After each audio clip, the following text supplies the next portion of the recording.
Assalamualaikum warahmatullahi wabarakatuh. Perkenalkan, saya Dila Alfiana Nurhaliza dari Program Studi Ilmu Al-Quran dan Tafsir Semester 5 Fakultas Usuli dan Dakwah yang Kediri. Dan di video kali ini saya akan membahas tentang pemikiran hermeneutika Wilhelm Dilthey. Tapi sebelum itu kita akan mengenal siapa itu Wilhelm Dilthey. Wilhelm Dilthey merupakan penulis biografi Charles Mason dan salah satu pemikir filsafat besar pada akhir abad ke-19. Selain itu, ia juga merupakan seorang filsuf, kritikus sastra, dan sejarawan asal Jerman, serta Kristen intelektual yang berasal dari keluarga pendeta. Ayah dan kakaknya merupakan seorang pendeta, dan oleh karena itu, orang tuanya itu sangat berharap bahwa Dilthey ini juga akan menjadi pendeta. Dan Dilthey sendiri lahir pada tanggal 19 November 1833 di Burbage yang berada di dekat Sungai Rhine, kota Mainz. Mengenai riwayat pendidikan yang ia tempuh, yakni dimulai dari menyelesaikan pendidikan lokal, kemudian melanjutkan di Wiesbaden, kemudian meneruskan pendidikan di Universitas Hamburg untuk mempelajari teologi. Dan oleh karena itu, dia dapat menggabungkan antara ilmu teologi dan kesusastraan dalam karya kefilsafatannya. Selama ia menjadi mahasiswa, Dilthey ini sangat tertarik dengan pemikiran intelektual dari Friedrich Daniel. Setahun kemudian, Dilthey pergi ke Berlin untuk menekuni budayaan daerah tersebut, termasuk dengan seni musik, dan ia mendapatkan gelar doktor dan mengajar di sana juga. Selain itu, ilmu teologi Dilthey dipengaruhi oleh dua tokoh sejarah, yakni Jacob Grimm dan Leopold von Reis, yang mengalihkan ketertarikan dalam minatnya pada sejarah dan filsafat. Bahkan Dilthey ini rela menghabiskan waktunya untuk mempelajari dua disiplin ilmu tersebut dan mempelajari beberapa bahasa untuk menunjang pengetahuannya. Dan setelah ia mendapatkan gelar doktor dan menjadi guru di Berlin, Dilthey menjadi profesor di Universitas Kiel pada tahun 1868 sampai 1870. Setelah itu ia pindah ke Breslau dan untuk menjadi guru besar dan mengembali ke Berlin untuk menggantikan Hermann Lotz pada tahun 1882 sampai 1905. Dan disinilah karir filsafatnya menanjak. Dan Berlin pada masa Dilthey diwarnai dengan politik monarki, Prusia, dan industrialisasi besar-besaran. Dilthey terlindung dari beberapa kalangan elit sehingga dapat mengarahkan diri pada idealisme dan wawasan liberal. Dia menggambarkan sebagai seorang yang khas mewakili kelas para pejabat yang memainkan peran penting dalam monarki Prusia yang birokratis dan orang-orang yang kritis terhadap material industrial yang sedang naik dan mengecam krisis-krisis yang disebabkan oleh industrialisasi. Oleh karena itu, Dilthey ini mengembalikan perhatian kepada sejarah, kebudayaan, dan kehidupan mental yang mengalami krisis. Dan krisis tersebut juga disebabkan oleh pengembangan baru, dan maka dari itu Dilthey ini dianggap sebagai seorang yang memiliki motif romantik yang diusung oleh Friedrich Daniel. Kemudian pada tahun 1896, Dilthey mengalami serangan jantung dan gejala insomnia, dan ketika ia berlibur di Sais, ia terkena infeksi dan meninggal pada tanggal 30 September 1911. Dan setelah kita mengenal siapa itu Wilhelm Dilthey lewat pemaparan biografinya, selanjutnya kita akan mengenal lebih dalam lagi tentang Wilhelm Dilthey lewat pemikirannya terkait dengan pemikiran hermeneutikanya.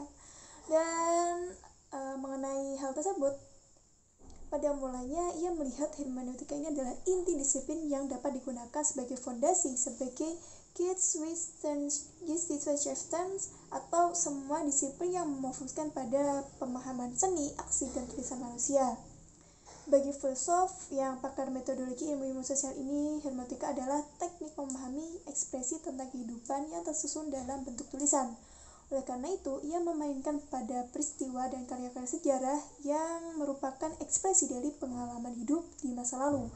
Untuk memahami pengalaman tersebut, interpreter harus memiliki kesamaan yang intens dengan pengarang.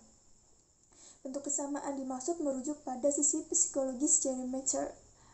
Pada bagian awal pemikirannya, Dilthey berusaha membumikan kritikannya ke dalam sebuah transformasi psikologis. Namun, karena psikologis bukan merupakan disiplin historis, usaha-usahanya ia hentikan. Ia menolak asumsi semiotis bahwa setiap kerja pengarang bersumber dari prinsip-prinsip serta prinsip yang eksplisit dalam pemikiran pengarang.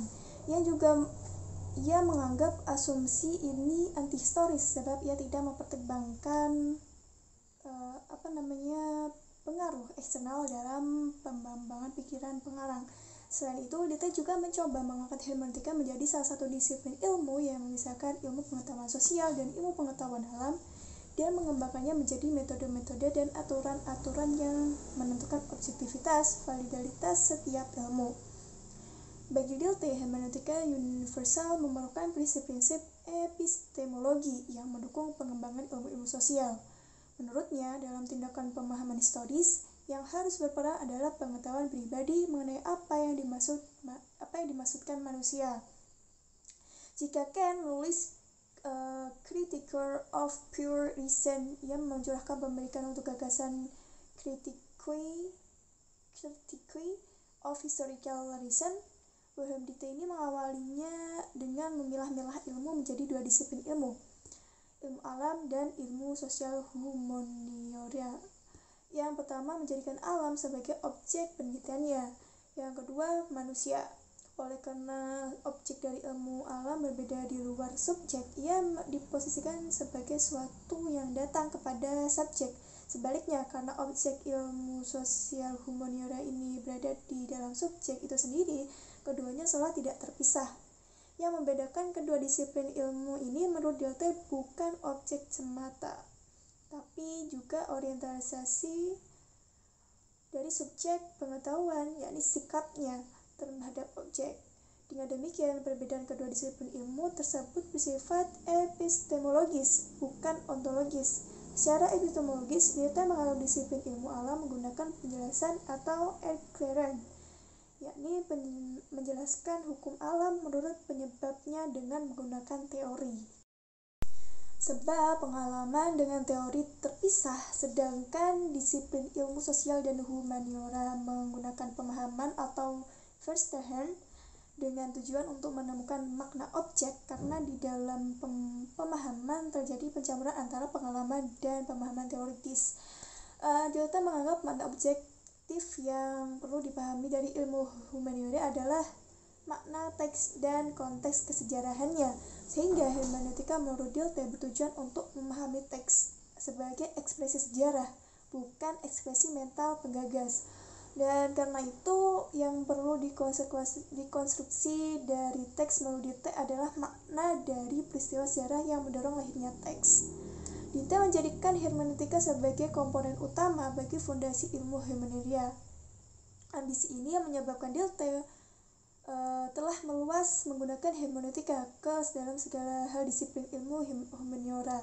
Jadi, dalam pandangan Dilthey, teori hermeneutika ini telah berada jauh di atas persoalan bahasa.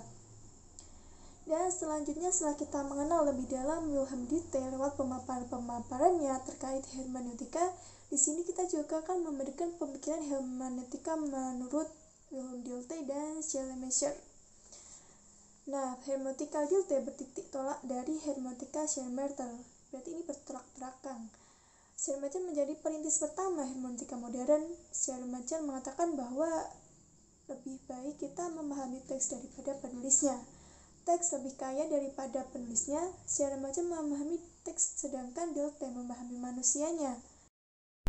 Memahami manusianya ini dengan cara berempati, namun Dilthey menggunakan metode interpretasi. Selain itu, hermeneutik Dilthey pada dasarnya bersifat menyejarah. Ini berarti bahwa makna itu sendiri tidak pernah berhenti pada satu masa saja, tetapi selalu berubah menurut modifikasi sejarah. Jika demikian, makna interpretasi bagaikan benda cair, senantiasa berubah-ubah. Tidak akan pernah ada suatu kanon atau hukum untuk interpretasi yang menyatakan suatu tindakan yang secara fundamental berbeda dari pendekatan kuantitatif penangkapan ilmu dan dunia alam, karena dalam tindakan pemahaman historis ini, apa yang harus berperan adalah pengetahuan pribadi mengenai apa yang dimaksudkan manusia. Menurutnya, sejarah sebagai bagian dari ilmu kemanusiaan harus menetapkan pengertian secara empatik terhadap kegiatan spiritual dan pemikiran serta jiwa manusia, serta bentuk-bentuk ekspresi yang dilahirkan dari kegiatan spiritual tersebut. Akan tetapi, sejarah manusia dapat didekati melalui proses induktif pemahaman. karena setiap peristiwa sejarah selalu unik dan tidak bisa diulang. Pentingnya ekspresi seni dan pemikiran keagamaan karena keduanya merupakan ekspresi dari pengalaman kemanusiaan yang dihayati oleh pencipta atau penulisnya dalam konteks kemasyarakatan dan zaman tertentu. Dan hal tersebut berbeda dengan konsep hermeneutika Schleiermacher yang mengarah kepada penekanan tata bahasa pemahaman. Schleiermacher juga meletakkan beberapa kaidah pemahaman teks seperti aspek kebahasaan atau penafsiran tata bahasa dan aspek kemampuan menembus karakter psikis pengarang atau penafsiran psikologi. Dan kedua aspek tersebut saling melengkapi satu sama lain.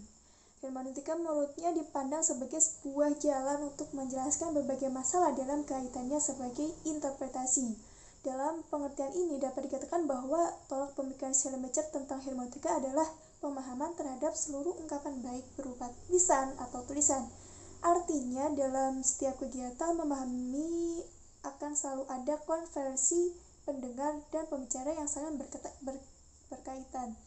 Kemudian dari hal tersebut dapat dikatakan bahwa dalam pandangan hermeneutika Dilthey bertujuan untuk memahami teks sebagai ekspresi sejarah, bukan ekspresi mental penggagas. Karena itu yang perlu direkonstruksi dari teks menurut Dilthey adalah makna dari peristiwa sejarah yang mendorong lahirnya teks. Dalam pandangan hermeneutika Dilthey telah berada jauh di atas persoalan bahasa, sedangkan pada Schleiermacher justru sebaliknya ia menekankan teks dan ekspresi mental penggagasnya.